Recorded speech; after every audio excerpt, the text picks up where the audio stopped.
안녕하세요. 불꽃 사다구입니다. 구독, 좋아요, 알람 설정까지 부탁드리겠습니다. 그럼 오늘의 사연 바로 시작하겠습니다. 서울에 살고 있는 43세의 남성입니다. 저는 오래전에 유행했던 잘못된 만남이란 대중가요를 가장 좋아합니다. 그런데 참 운명의 장난처럼 결혼을 한 후에 그 노래의 가사대로 되어버렸습니다. 저와 결혼한 아내가 제 친구의 아내가 되어버린 겁니다. 아내가 저와 이혼한 뒤에 저의 절친과 재혼을 한 거죠. 거기까지는 흔하지는 않지만 있을 수 있는 일입니다. 그런데 그들이 재혼을 한 다음에 저는 충격적이고 경악스러운 일을 당해야 했습니다. 처음부터 그것들은 제 인생을 완전히 망치려고 작정을 하고 계획적으로 일을 저질렀습니다. 그 년놈들이 어떤 더러운 짓을 꾸미고 있었는지 까맣게 몰랐던 저는 친구와 전처의 결혼은 그냥 넘겼습니다. 저는 그것들에게 속아서 지옥의 불구덩이 속에 빠졌다가 겨우 빠져나왔어요.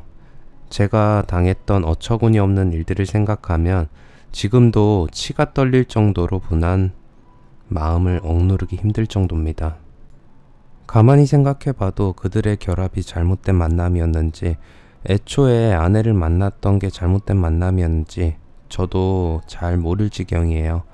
몇 년 전의 일이라 지금은 어느 정도 마음이 진정된 상태여서 여러분들에게 차분하게 제가 겪은 비참하고 끔찍한 일들을 말씀드릴 수 있을 것 같아서 이렇게 글을 올립니다. 저희 부모님은 약간은 독특한 인연으로 만나셨습니다. 제 아버지는 경매업자였어요. 경매로 넘어온 집을 싸게 낙찰을 받아서 이익을 남기고 되파는 게 아버지의 주업이었지만 부업으로 고물상도 하셨어요. 법원에 압류된 물건들을 사서 중고품을 시장에 내다 파는 일도 하셨습니다. 왜냐하면 아버지가 경매를 하기 전에 본업은 고물상이었기 때문입니다. 고물상은 저희 집안의 가옥 같은 거라고 하셨어요. 아버지가 해주신 말에 따르면 저희 집은 증조할아버지가 일제시대 때부터 고물상을 하셨다고 합니다. 저는 일제시대에도 고물상이 있었다는 말이 믿기지 않았지만 아버지는 사람이 사는 방식은 그때나 지금이나 매한가지야. 남들이 쓰다가 버린 물건을 모아서 파는 직업은 조선시대에도 있었어 라고 하셨어요. 저희 할아버지는 아버지에게 고물상을 물려줄 생각은 없었다고 했습니다. 대학을 졸업한 아버지는 직장을 구하는 대신 호기롭게 사업을 하겠다고 나섰다고 했어요. 아버지가 구상했던 사업은 중고품을 다른 나라에 수출하는 것이었다고 해요. 얼핏 보면 고물상의 시장을 국내가 아닌 국제적으로 확대한 것이었죠. 아버지는 중고품 수출 사업이 아주 전망이 밝은 사업이라고 하면서 할아버지에게 사업 자금을 달라고 졸랐답니다. 하지만 할아버지는 고개를 흔드셨다고 합니다. 아무리 우리보다 못 사는 나라에 파는 거라고 해도 남들이 쓰다가 버린 중고품을 누가 돈 주고서 사서 쓰겠냐. 내가 고물상을 해봐서 안다. 고물 중에서도 돈이 되는 게 있지만 대부분은 그저 쓰레기들이야. 할아버지의 말이 맞았어요. 할아버지가 고물상을 운영해 나갈 수 있는 건 고물을 되파는 것이 아니라 폐기 처분해서 재활용 업체에 넘기는 것이었습니다. 그러니 중고품을 다시 판다는 게 쉬운 일이 아니라는 걸 할아버지는 잘 알고 계셨던 거죠. 아버지, 제 사업은 고물을 사고 파는 거랑 차원이 달라요. 쓸만한 것들만 골라서 새 것처럼 만들어서 수출하는 거예요. 지금 그 사업을 하는 업자들은 아주 떼돈을 벌고 있다고요. 사업에는 때가 있는 법이에요. 그러니까 늦기 전에 초기 자금만 조금만 도와주세요. 100번 양보해서 네 말대로 잘 되는 사업이라고 치자. 하지만 대학을 갓 마치고 직장생활을 한 번도 안 해보고 덜컥 사업을 하겠다니 너무 성급한 거 아니냐?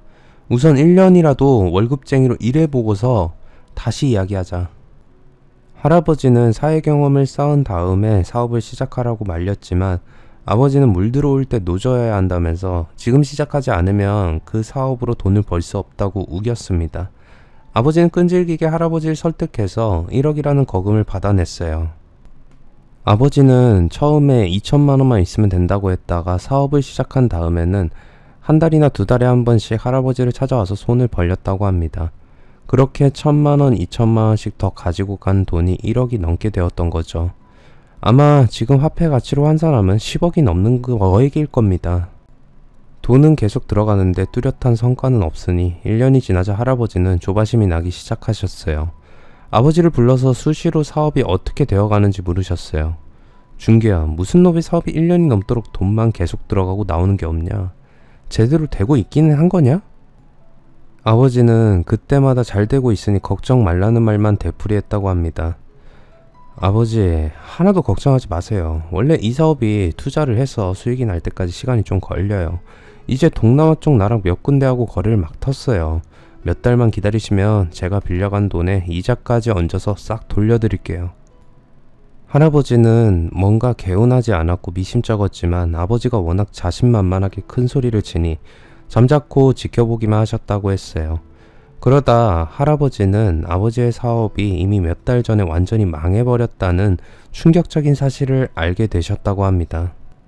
할아버지의 친구분이 우연히 택시를 타게 되었는데 그 택시 기사가 바로 아버지였다는 거예요. 친구분은 속으로 아주 깜짝 놀라셨다고 해요. 아버지는 그분을 알아보지 못했지만 할아버지 친구분은 연세에 비해서 기억력이 아주 좋은 분이라서 2번밖에 본 적이 없는 아버지를 대번에 알아보셨다고 해요. 그런데 할아버지는 친구분들에게 아버지가 대단히 유망한 수출 사업을 하고 있다고 입에 침이 마르도록 칭찬을 했는데 택시를 몰고 있었으니 의아해서 할아버지에게 물었다고 합니다. 준기가 택시를 몰고 다니던데 어떻게 된 일이야? 사업인지 뭔지는 때려치운 거야? 너 무슨 말 같지도 않은 소리를 하는 거야. 잘 나가는 사업가인 준기놈이 왜 택시를 몰아? 네가 잘못 본 거야. 아니야, 분명히 준기가 맞아. 친구분은 혹시 몰라서 아버지가 일하는 택시 회사의 이름을 적어두었다고 해요. 할아버지는 그 회사에 연락을 해서 물어보니 아버지가 기사로 일하고 있다고 했답니다. 어이가 없어진 할아버지는 당장 아버지를 불러서 노발대발 하시면서 추궁을 했다고 합니다. 아버지, 맞아요. 제 사업이 쫄딱 망해버렸어요. 그런데 면목이 없어서 말씀 못 드렸네요. 죄송해요. 아버지는 그제서야 사실을 털어놓았어요. 그런데 아버지의 사업이 망한 데는 어처구니 없는 사연이 숨겨져 있었습니다.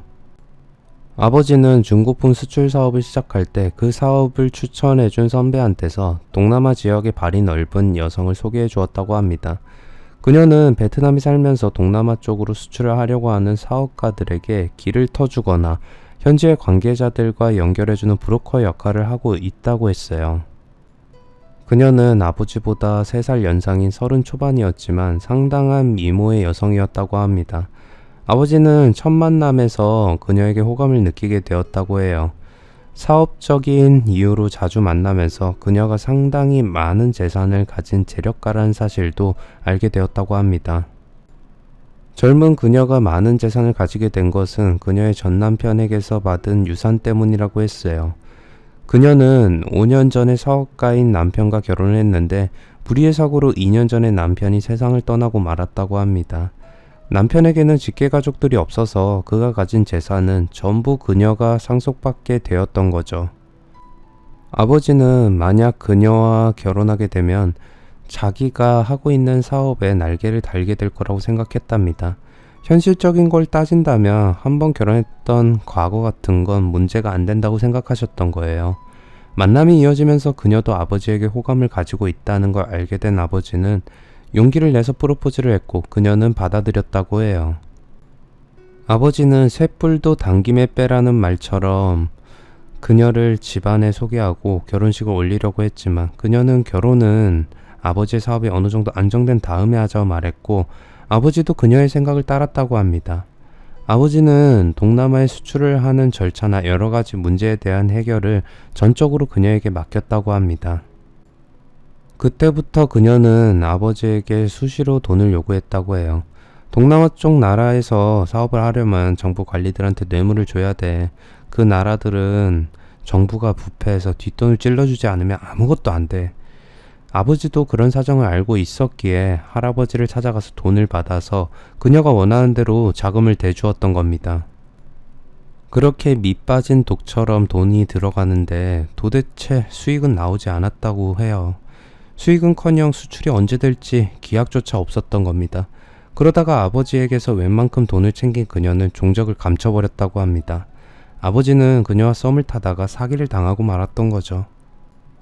아버지는 그녀와 결혼까지 생각하고 있었는데 그 여자는 아버지의 돈만 노리고 있었던 겁니다.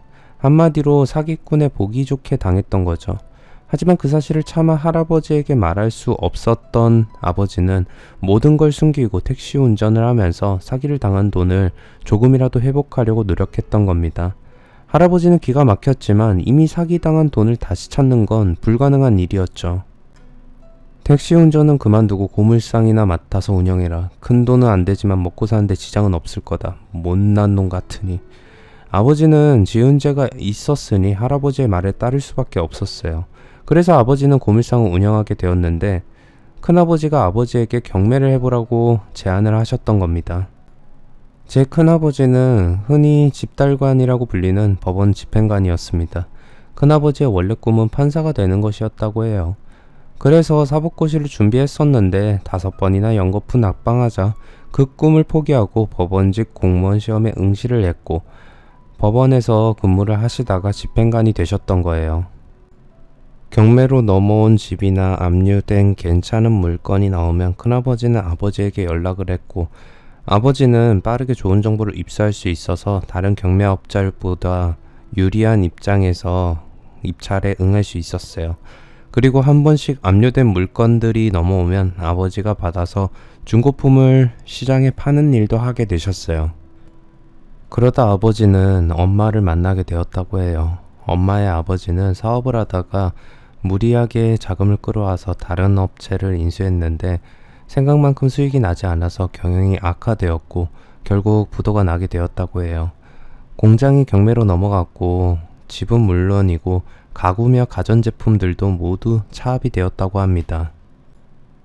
그 집에 차압된 가구며 가전제품들을 가져오기 위해 아버지가 갔는데 집에서 슬프게 울고 있는 엄마를 만나게 되었다고 해요. 사업이 망하고 집안이 거덜나버린 엄마의 처지가 불쌍해서 마음이 짠했다고 합니다. 엄마는 그때 대학을 막 졸업하고 직장을 구하는 중이었다고 해요. 그래서 아버지는 엄마에게 도움의 손길을 내밀었다고 합니다. 엄마에게 자기와 같이 경매일을 해보지 않겠냐고 제안을 했고 엄마도 당장 일자리가 필요했기에 아버지의 제안을 받아들였던 거죠. 아버지는 엄마가 일을 하는 조건으로 성금을 주었다고 합니다. 당장 갈 곳이 없었던 엄마의 가족들이 새빵이라도 얻을 수 있도록 배려를 해준 거죠. 엄마는 아버지에게 눈물까지 흘리면서 고맙다는 말을 했고 두 분은 일을 같이 하면서 빠르게 가까워지게 되었어요. 그리고 얼마 후에 결혼을 하게 되었습니다. 결혼을 하고 몇 년이 지나자 엄마는 아버지를 능가하는 경매 전문가가 되었습니다. 엄마는 경매일을 아주 빠르게 배웠고 가치를 계산하는 것이나 판단이 아버지보다 훨씬 좋았다고 해요. 그래서 엄마의 능력에 모두들 감탄을 하게 되었다고 합니다. 경매를 하면서 엄마는 자신도 모르고 있었던 숨겨진 재능을 발견하게 된 겁니다. 그래서 경매는 엄마가 맡고 압류 물품 처리는 아버지가 맡아서 하는 분업을 하게 되었습니다. 엄마는 저를 낳은 뒤에도 일을 쉬지 않으셨어요. 그러다 보니 외할머니가 저를 키워주셨습니다. 어린 시절을 떠올리면 저는 언제나 엄마가 아닌 외할머니와 같이 있었어요. 학교에서 학부모 상담을 할 때도 외할머니가 오실 정도였어요. 부모님이 모두 일을 하시느라 바쁘셔서 사춘기를 지낼 때까지 부모님의 애정을 받지 못하고 자라게 되었죠. 그 대신 저희 집은 경제적으로는 항상 풍족한 편이었습니다. 부모님 대신 외할머니가 제게 애정을 듬뿍 쏟으셨지만 저는 늘 마음 한구석이 허전한 걸 느꼈어요.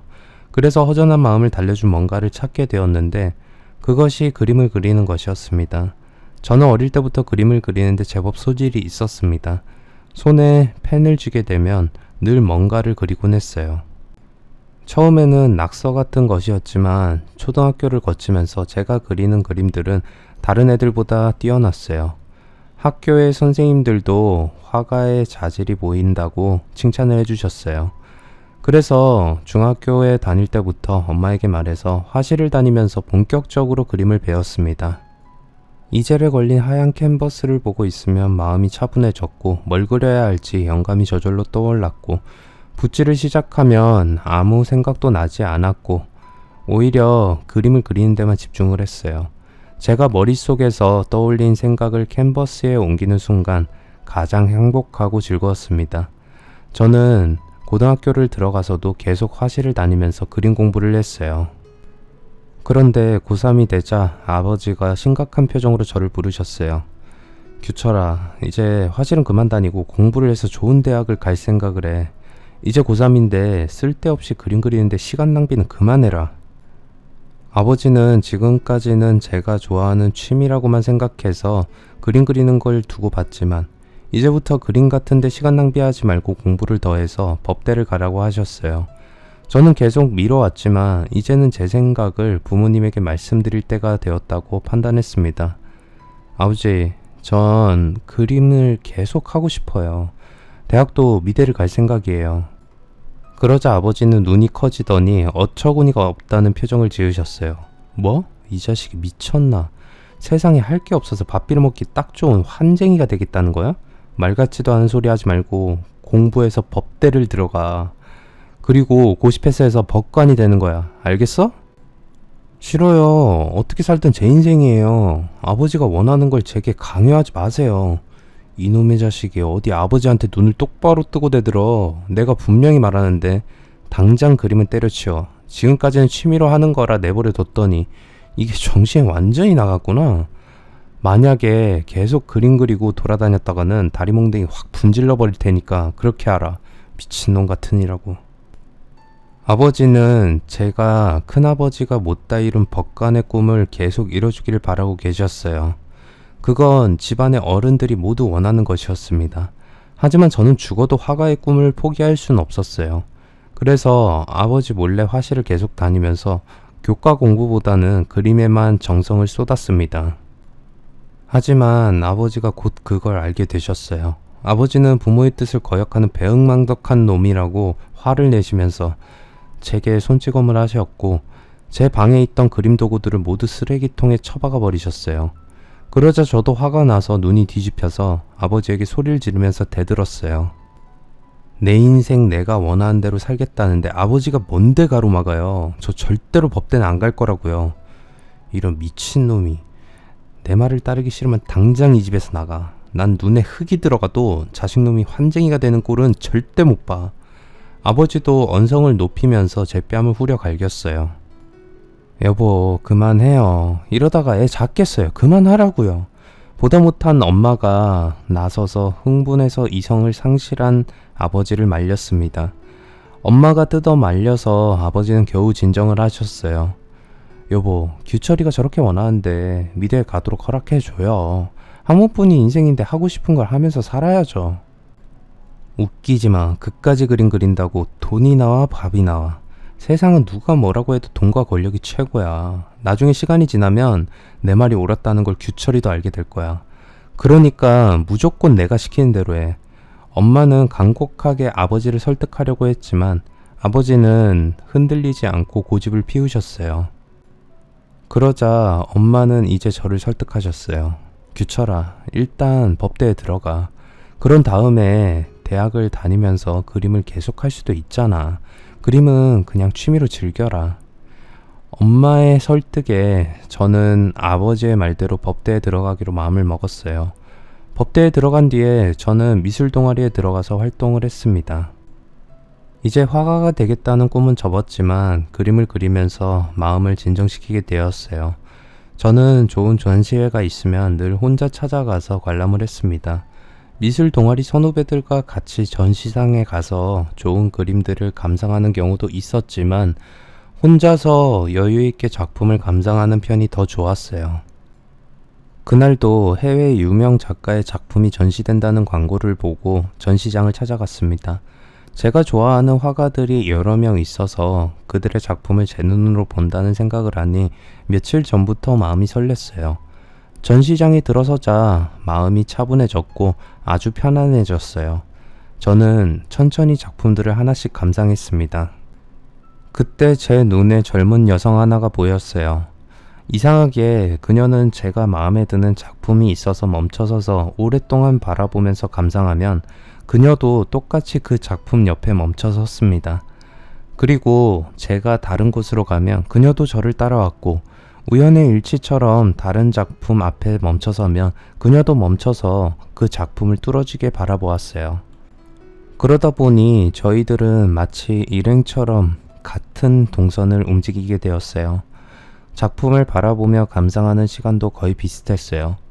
전시장을 거의 둘러보게 되었을 때 그녀도 저를 의식한 것 같았습니다.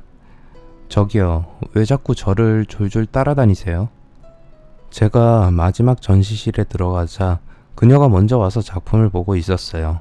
저는 아무 생각 없이 그녀의 옆에 서서 작품을 보고 있었는데 그녀가 뜬금없이 이렇게 물었어요. 저는 절대 그녀를 따라다닌 게 아니었어요. 우연히 동선이 겹친 것 뿐이었죠. 제가 왜 그쪽을 따라다닙니까? 좁은 전시장에서 정해진 방향으로 움직이다 보니 따라다니는 것처럼 보이는 것 뿐이에요. 그러니까 쓸데없는 오해 같은 거 하지 마세요. 쓸데없는 오해라고요?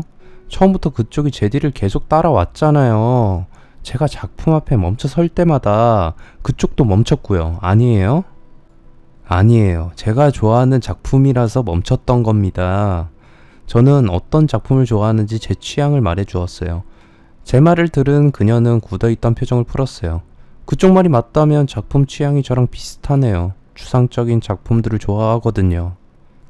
이제는 그녀가 자신이 좋아하는 작품 스타일을 말해 주었고 저희들은 자연스럽게 좋아하는 작가들과 그들의 작품에 대해 대화를 하게 되었습니다. 전시장을 나오자 그녀가 먼저 차라도 마시면서 이야기를 더 하자고 했어요. 오랜만에 예술에 대해서 진지한 대화를 할 수 있는 상대를 만난 것 같아요. 시간 괜찮으면 우리 차라도 같이 한잔해요. 좋죠. 저도 마찬가지예요. 미술 작품에 대해서 저와 같은 생각과 취향을 가지신 분을 만나다니 오늘 전시장에 오길 정말 잘한 것 같아요.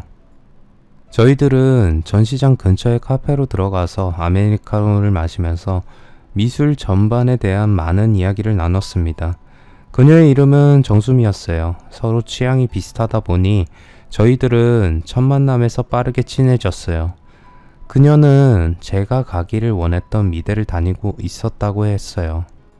나이도 저와 동갑이었습니다. 저희들은 말을 편하게 하면서 친구가 되기로 했어요. 그 뒤로 수미와 저는 자주 연락하면서 전시장이나 미술 관련 행사에 같이 다니게 되었죠. 지금까지 작품 감상은 늘 혼자서 하는 게 편하고 좋았는데 수미와 함께 다니게 되자 혼자는 허전하다는 걸 느끼게 되었어요.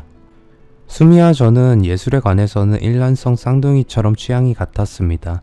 수미는 가정환경이 저하고는 완전히 달랐어요. 부모님이 모두 예술가라고 했어요. 아버지는 화가였고 엄마는 연극배우라고 했습니다. 예술가를 부모로 둔 수미는 어릴 때부터 예술적인 재능을 보였다고 합니다. 수미는 노래도 잘했고 그림도 잘 그렸다고 해요. 그래서 어느 쪽으로 나갈지 고민하다가 음악 대신에 그림을 선택해서 미대에 들어가게 되었다고 해요. 수미는 어릴 때부터 부모님들의 전폭적인 지원을 받으면서 그림 공부를 했다고 합니다. 아버지의 반대로 화가의 꿈을 접어야 했던 저는 수미가 무척이나 부러웠습니다. 자주 만나다 보니 저희들은 자연히 서로에게 애정을 넘어서 사랑을 느끼게 되었어요. 대학 생활을 하는 동안 수미와 저는 달콤한 연애를 하게 되었습니다. 수미가 학교에서 전시회나 행사를 하면 저는 어김없이 꽃을 들고 찾아갔고 수미는 환하게 웃으면서 저를 반겨주었어요. 수미야, 저 남자 누구야? 내 애인이야. 수미는 친구들에게 저를 애인이라고 소개를 했어요. 저도 제 친구들에게 수미를 소개시켜 주었고 저희들은 대학을 졸업하며 부부가 되는 건 당연하다고 생각하게 되었죠. 저는 수미에게 한 가지 약속을 했습니다. 수미야, 너는 꼭 남들에게 인정받는 화가가 되도록 해. 내가 모든 걸 바쳐서 도와줄게. 정말이야? 고마워. 이래서 부부는 서로를 이해해주는 사람을 만나야 한다니까. 사랑해. 수미는 아이처럼 좋아하면서 제 품에 안겼습니다. 저는 대리 만족이란 말처럼 제가 포기한 예술가의 꿈을 수미가 반드시 이뤄주길 원했어요. 그렇게만 된다면 전 제가 가진 모든 걸 바쳐서 아낌없이 수미를 지원해줄 생각이었습니다. 이렇게 목표가 확실하게 정해지자 저는 그간 손을 놓고 있었던 사법고시 준비에 매달렸습니다. 가끔씩 수미와 같이 작품을 감상하러 전시회에 가는 것 외에는 고시원에 틀어박혀서 책만 파고 들었어요. 고시에 패스해서 사회적으로 인정받는 법관이 되어서 수미를 위해서 물질적인 지원을 해줄 생각이었죠. 졸업을 앞두고 2년 동안 준비를 해서 고시에 도전해서 저는 당당하게 합격을 했습니다. 제가 고시에서 패스를 하자마자 아버지와 큰아버지가 가장 좋아하셨어요. 그래, 우리 아들 장하다. 네가 해냈구나, 해냈어. 아버지는 그날 기분이 좋아서 인사불성이 될 정도로 술을 드셨어요. 평소에는 일 때문에 술을 자제하셨는데 정말 코가 삐뚤어질 정도로 술을 많이 드셨습니다. 수미도 진심으로 저를 축하해 주었어요. 하지만 사법연수원을 거친 다음에 저는 아쉽게도 법관으로 임용이 되진 못하고 변호사가 되었습니다. 다행히 유명 로펌과 인연이 닿아서 그곳에서 일을 하게 되었습니다. 보수나 근무 조건이 모두 훌륭했어요. 이제 조건이 갖추어졌으니 저는 수미와 결혼을 했습니다. 결혼 후에 가장 먼저 수미를 위해서 멋진 작업실을 구해주었습니다. 건물의 지하와 1층을 아예 사버렸어요. 지하는 작업에 필요한 도구들을 보관해두는 창고로 쓰고 1층은 화실 겸 생활 공간으로 쓰기로 했어요. 사실 처가는 형편이 좋지 않아서 아내가 전업 예술가로 활동하는데 지원을 해줄 수 없는 형편이었어요. 극소수의 예술가들은 작품 활동으로 엄청난 돈을 벌기도 하지만 대다수의 예술가들은 가난을 운명처럼 여겨가면서 살아가는 게 현실이었습니다. 그런 면에서 장인과 장모님이 모두 예술가로 활동하고 있으니 집안 형편이 넉넉할 수는 없었습니다. 그래서 제가 아내의 든든한 후원자가 될 수밖에 없었죠. 2층짜리 화실을 사는데 몇 억의 돈이 들었습니다. 그 건물도 사실 경매로 넘어온 것인데 엄마가 발빠르게 낙찰을 받아 놓았던 것이었어요. 그리고 지하와 1층은 되팔지 않고 아내에게 주었던 거죠. 내가 다른 건 해줄 게 없고 결혼 선물로 주는 거니까 편안하게 생각하고 작품 활동에서 성공하도록 해라. 엄마의 말에 아내는 감격해서 기쁨의 눈물까지 흘렀고 꼭 성공한 화가가 되어서 보답하겠다고 했습니다. 화실을 열게 되자 저는 친구들을 불러서 축하 파티를 했습니다. 야, 재수씨, 이제는 마음 놓고 그림을 그려서 화가로 성공하는 일만 남았네. 축하해요. 제 친구 인철이 놈이 화분을 사들고 가장 먼저 달려와서 아내에게 축하한다는 말을 했어요. 인철이와 저는 대학 동기로 아내와 사귈 때부터 저희들은 자주 어울렸어요. 인철이 놈은 그림에는 문외한이어서 전시장에 같이 가는 건 좋아하지 않았지만 아내와 같이 술을 마시거나 밥을 먹는 자리에서는 끼어들었어요. 아내와의 결혼 생활은 마치 꿈을 꾸는 것처럼 황홀하고 행복했습니다. 저는 바라는 건 모두 가진 사람처럼 세상에 그 누구도 부러운 사람이 없었습니다. 2년 정도 지나자 저도 변호사로 완전히 자리를 잡았습니다. 주로 기업 간에 생기는 분쟁을 맡아서 해결하는 게 제 업무였어요. 그런데 국내 기업들 간의 소송이나 분쟁도 있었지만 국제적으로 다른 나라의 기업들과 소송이 벌어지는 경우도 있었습니다.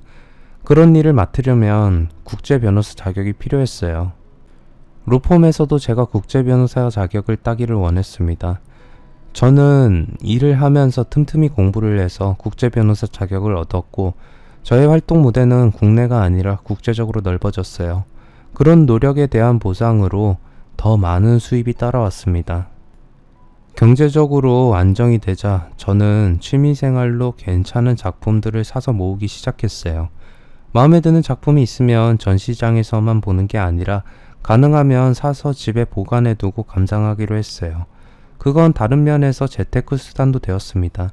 값이 나가는 작품은 골동품처럼 금전적인 가치도 있었기 때문이었죠. 저는 돈을 바라고 작품을 모으는 건 아니었어요. 예술품 경매에 대한 정보를 검색해서 좋은 작품은 여유가 되는 대로 구입을 했습니다. 몇 년 동안 하나씩 사모은 작품이 어느새 집 안에 둘 곳이 없을 정도로 많아졌어요. 저는 아내의 화실 지하는 갤러리로 꾸몄습니다. 그리고 그동안 모은 작품들을 전시해 놓았어요. 지하 공간은 꽤나 넓었고 수십 점이 넘는 미술 작품을 걸어 놓으니 다른 갤러리와 비교해도 손색이 없을 정도였어요. 전용 갤러리까지 생기자 저는 미술품 수집에 더 몰두를 하게 되었고 제게 여유가 없을 때는 부모님의 도움까지 받아서 마음에 드는 작품을 구입을 했어요. 주말이 되어서 어쩌다 한가할 때면 아내와 함께 지하 갤러리로 내려가서 작품을 감상하는 게 유일한 낙이 되었습니다. 그 갤러리에는 인철이도 자주 드나들었어요. 인철이 놈은 미술 작품은 볼 줄도 모르는 까막눈이라 이제부터는 작품도 감상하면서 살려고 한다. 이렇게 너스레를 떨면서 뻔질나게 아내의 화실에 들락거렸습니다. 전 친한 친구 사이여서 별 신경을 쓰지 않았는데 엄마가 제게 아내에 대해서 이상한 말을 했습니다. 나도 이런 말을 해야 하나 많이 망설였는데 수미가 다른 남자랑 모텔에 들어가는 걸 내 친구가 봤다고 하더라. 엄마의 친구분은 몇 년 전에 남편과 사별하고 혼자 지내다가 최근에 또래 혼자 사는 남자분을 만나서 교제를 시작했다고 합니다. 서로 마음이 잘 맞아서 황혼의 로맨스를 즐기게 되었는데 장소가 마땅치 않았다는 겁니다. 집에서 애정을 확인하자니 자식들 때문에 눈치가 보여서 모텔에 가게 되었는데 엄마의 친구분이 자주 들리던 모텔에서 아내를 봤다고 하는 겁니다. 아내는 웃으면서 내연남과 같이 팔짱을 끼고 방으로 들어갔다고 해요. 내가 잘못 본 게 아니냐고 몇 번이나 물었는데 확실하다고 하더라.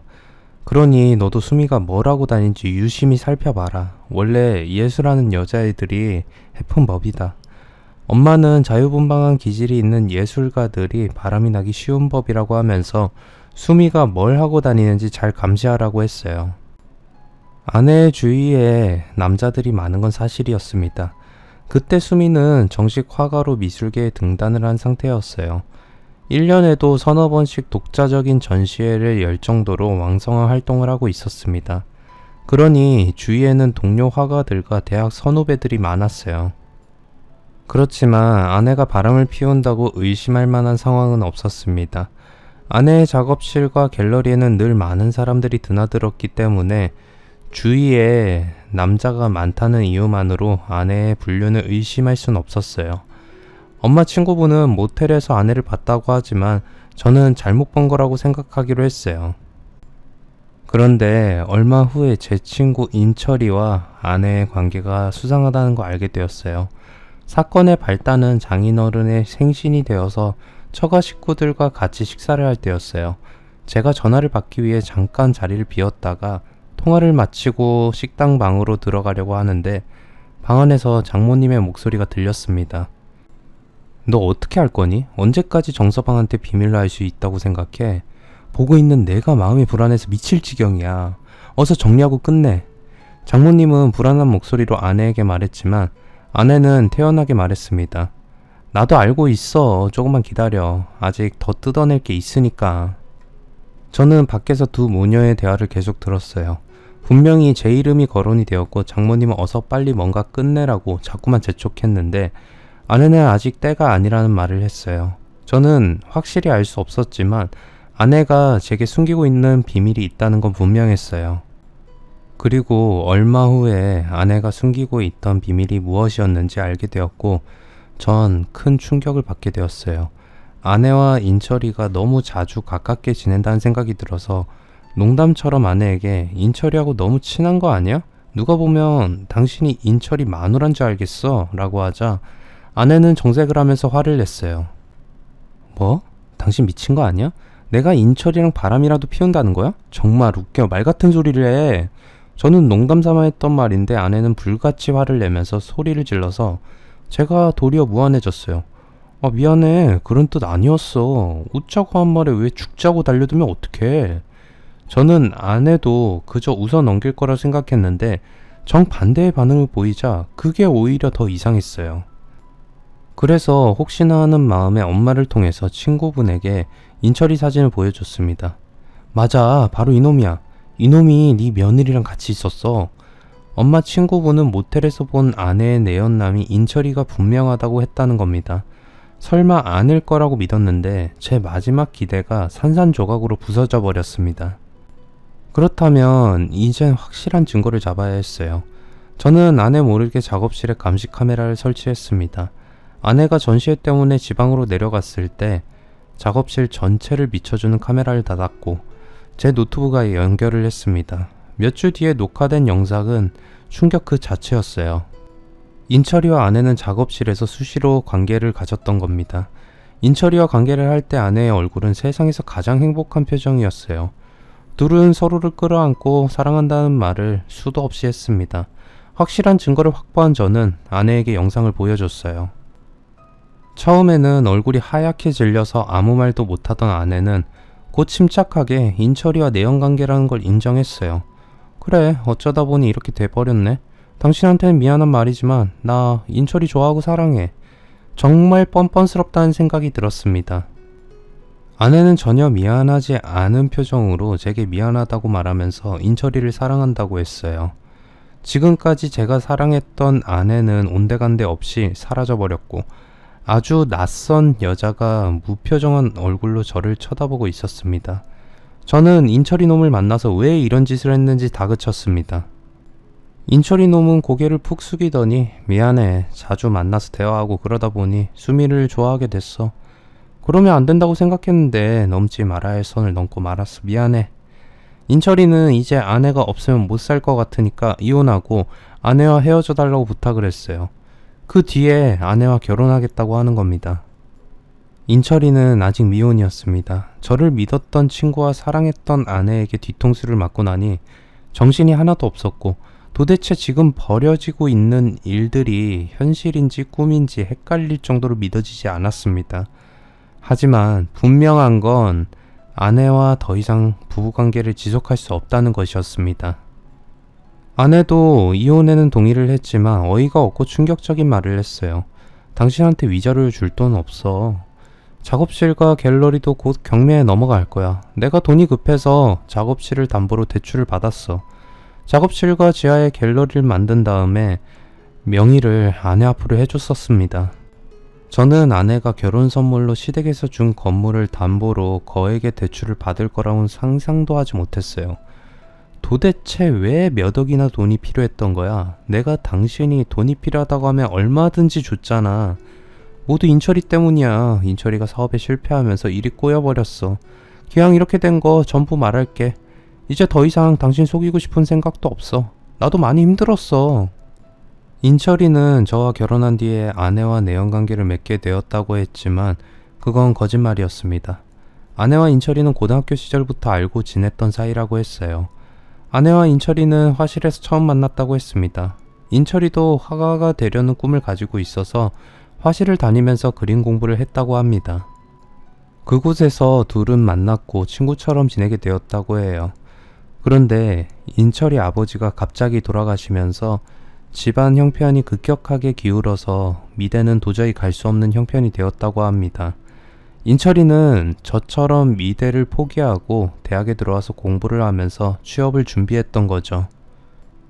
그러다 미술 동아리에서 저를 알게 되었는데 그때는 이미 인철이와 아내는 동거를 하고 있던 사이라고 했어요. 하지만 두 집안이 모두 형편이 어려우니 당장 생활비가 문제였던 겁니다. 서로 열렬하게 사랑을 하고 있었지만 당장 생활비를 구할 수가 없었던 거죠. 집안의 도움을 받을 수도 없어서 둘은 알바를 하면서 겨우 버텨나갔다고 합니다. 그러다 저희 집안에 돈이 제법 있고 저도 한때 화가의 꿈을 꿨다는 걸 알게 된 인철이 놈은 저와 의도적으로 친하게 지내면서 더러운 계획을 세웠던 겁니다. 아내를 이용해서 제가 가진 돈으로 생활하려는 기생충 같은 말도 안 되는 짓을 꾸민 겁니다. 인철이 놈은 제가 혼자서 전시장에 자주 간다는 걸 알고 제가 가는 전시장에서 아내와 만나도록 작전을 세웠던 겁니다. 그날 아내와 저의 동선이 겹쳤던 게 우연이 아니었어요. 아내는 저와 그림에 대한 취향이 전혀 달랐다고 했습니다. 하지만 어떻게든 저를 엮어보려고 무조건 제 취향에 맞춰주었던 겁니다. 아내와 제가 커플이 되자 인철이 놈은 더러운 속셈을 숨기고 저와 아내의 데이트 현장에 늘 동행을 했던 겁니다. 대학 시절에 인철이와 아내는 제가 자리를 비웠을 때 무슨 짓을 했을지 불을 뻗을 뻔한 일이었어요. 아마 두 년놈은 멍청한 저를 비웃으면서 낄낄거렸을 겁니다. 대학 졸업 후에 제가 변호사가 되자 그것들은 본격적으로 작전을 시작했어요. 나도 이제부터 화가로 데뷔하려면 변변한 작업실이라도 하나 있어야 하는데 어떻게 하지? 아내는 작업실을 얻어달라고 제게 말했고 저는 엄마에게 부탁해서 아예 건물의 2개 층을 사서 아내에게 주었어요. 그러자 아내는 바로 그 건물을 담보로 거액의 대출을 받아서 인철이에게 주었던 겁니다. 인철이는 그 자금을 바탕으로 사업을 시작했지만 빚만 지고 말았다고 합니다. 아내는 그때마다 제게 작업에 필요하다고 말하면서 돈을 가지고 갔고, 저는 아내를 믿고 원하는 금액의 돈을 주었는데 어처구니가 없게도 아내는 그 돈으로 인철이 농가 동거를 하는 생활비와 빚을 갚는 데 써버렸다는 겁니다. 그리고 아내의 마지막 말은 참을 수 없을 정도로 화가 나게 만들었어요. 당신이 사놓은 그림 중에 몇 개는 내가 팔았어. 아내는 제가 취미생활로 모은 미술품 중에 상당히 고가인 작품들만 골라서 처분했다는 겁니다. 저는 최근에 일이 많아서 갤러리에 자주 들리지 않아서 아내가 제가 수집한 미술품을 팔아버렸는지 전혀 모르고 있었어요. 당신 정말 미친 거 아니야? 부부 사이라도 그건 엄연히 내 소유야. 그걸 내 허락도 없이 팔아버려? 이건 절도죄야. 뭐? 그래. 당신이 산 건 맞아. 하지만 내 갤러리에 걸어놨으니 내 거야. 당신이 나한테 준 거란 말이야. 억울하면 고발해. 아내는 표정 하나 변하지 않고 법대로 하라고 했어요. 저는 당장 갤러리로 내려가서 아내가 몇 점이나 팔아치웠는지 확인해 보았습니다. 모두 10점의 미술품을 팔았고 그 금액은 5억이 넘었습니다. 저는 다리에 힘이 빠졌고 맥이 탁 풀렸습니다. 이혼소송 해봤자 아내에게서 받아낼 돈이 없었어요. 처가의 형편은 제가 이미 알고 있는 사실이었고, 아내의 말에 따르면 인철이 놈도 사업에 실패해서 거지나 마찬가지라고 했어요. 그렇다고 해도 아내가 제 허락도 없이 함부로 손을 댄 미술품에 대해서는 그 대가를 치르도록 해줄 생각이었습니다. 그런데 현실은 그렇지 않았어요. 저는 아내와 이혼을 한 뒤에 절도죄로 경찰에 고발을 했습니다. 사건을 맡은 경찰은 얼마 후에 저를 경찰서로 부르더니 난감한 표정으로 이렇게 말했습니다. 이거 전처분을 절도죄로 다루기는 힘들 것 같아요. 모든 정황이 선생님께서 전처분에게 미술품들을 증여한 걸로 보입니다. 그러니 그걸 처분했다고 절도라고 볼 수는 없을 것 같아요. 저는 제 돈으로 구입했고 단지 미술품을 보관할 곳이 없어서 아내의 갤러리에 걸어둔 것 뿐이라고 주장했지만, 경찰은 재판에서 다툴 수는 있겠지만 절도죄가 인정되기는 어려울 거라고 했어요. 저는 동료 변호사들과 의논한 결과 절도죄가 아니라 미술품을 팔아서 받은 돈을 저와 나눠야 한다는 소송을 걸었습니다. 제가 아내에게 줬든 주지 않았든 제 돈으로 산 건 분명한 사실이었기에 아내는 수익이 생겼으면 당연히 저와 나눠야 했어요. 그녀에게 절도죄를 물을 수 없다는 게 너무 원통하고 분했지만 다만 얼마만이라도 받아내야 했습니다. 그 소송이 진행되는 동안 아내에게 주었던 건물은 결국 은행에 압류를 당해서 경매로 넘어가고 말았습니다. 아내는 대출금을 하나도 갚지 않았던 겁니다. 소송은 생각보다 오래 끌었어요. 5개월이 지나서야 아내가 미술품을 팔아서 얻은 수익의 5억 중에서 절반을 제게 돌려주라는 판결이 내려졌습니다. 그런데 아내는 돈이 없다고 핑계를 대면서 제게 돈을 주지 않았습니다. 빨리 2억 5천 내놔. 안 그럼 다시 소송할 거니까 알아서 해. 소송을 하든지 말든지 마음대로 해. 돈이 없는 걸 어떻게 해. 아내는 배째라는 식으로 나왔습니다.